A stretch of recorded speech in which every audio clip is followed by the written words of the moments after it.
We provide you the platform to turn your dreams into reality. Give wings to your aspirations with KR Mangalam University. सवाल खीर गंगा नदी में आए मलबे का है। आखिर ये मलबा आया कहां से? खीर गंगा में आने वाले मलबे को लेकर एक रिसर्च सामने आ चुकी है। क्या कहती है ये रिसर्च, समझिए इस रिपोर्ट के जरिए।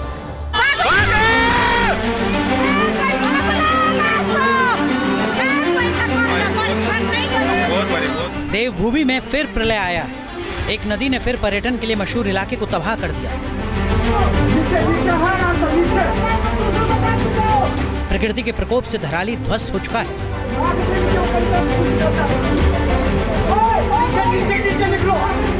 बादल फटने से तबाही का दावा किया जा रहा है।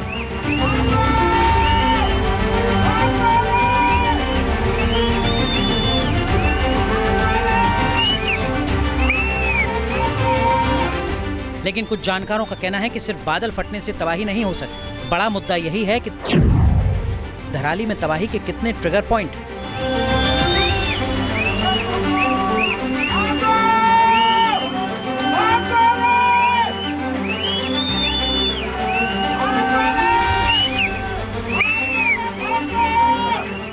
इस ट्रिगर पॉइंट में ग्लेशियर झीलों को भी जिम्मेदार बताया जा रहा है। एनिमेशन के जरिए इस ट्रिगर पॉइंट को समझने की कोशिश कीजिए।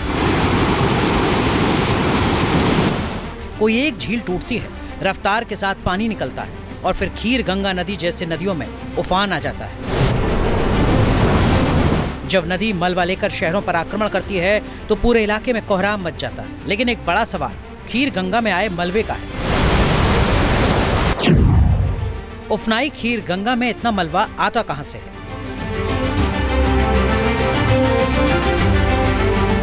एक शांत नदी जब उफनाती है तो इसमें बड़े बड़े चट्टाने मलबे के रूप में कैसे पहुंच जाते हैं?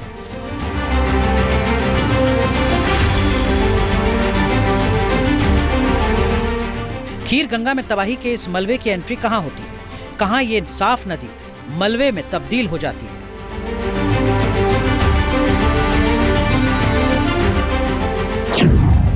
– 2018 में खीर गंगा के मलबे को लेकर रिसर्च में बड़ा खुलासा हुआ था। इस रिसर्च के मुताबिक तबाही की वजह धराली के ऊपर तबाह होते बुग्याल है। उत्तराखंड में हरे भरे घास के इलाके को बुग्याल कहते हैं। बुग्याल की तबाही की वजह से मलबा बहकर नदी में आता है। जंगलों की अंधाधुंध कटाई की वजह से पहाड़ पहले से कमजोर हो चुके हैं। जलवायु परिवर्तन की वजह से बादल फटने की घटना में इजाफा हो रहा है।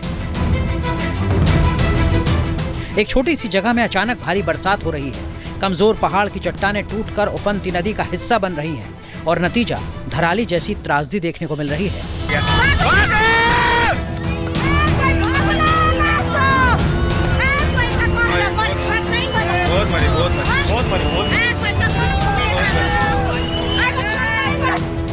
धराली में त्रासदी के बाद राहत पहुंचाने की कोशिश हो रही है। राहत और बचाव का काम चल रहा है।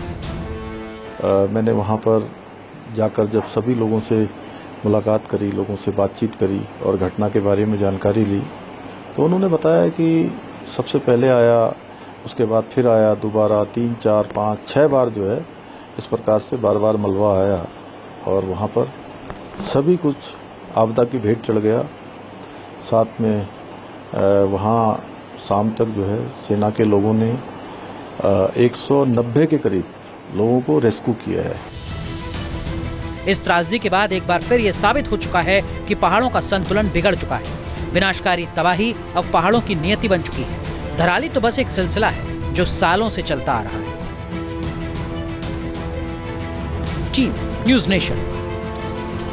जहां भक्ति है हर शब्द में, कथाओं में छुपे हैं दिव्य रहस्य और ज्योतिष देता है जीवन को दिशा। धर्म से जुड़ी हर बातों को जानने के लिए हमारे चैनल स्तुति को सब्सक्राइब करें। चैनल पर जाने के लिए इस लिंक पर क्लिक करें।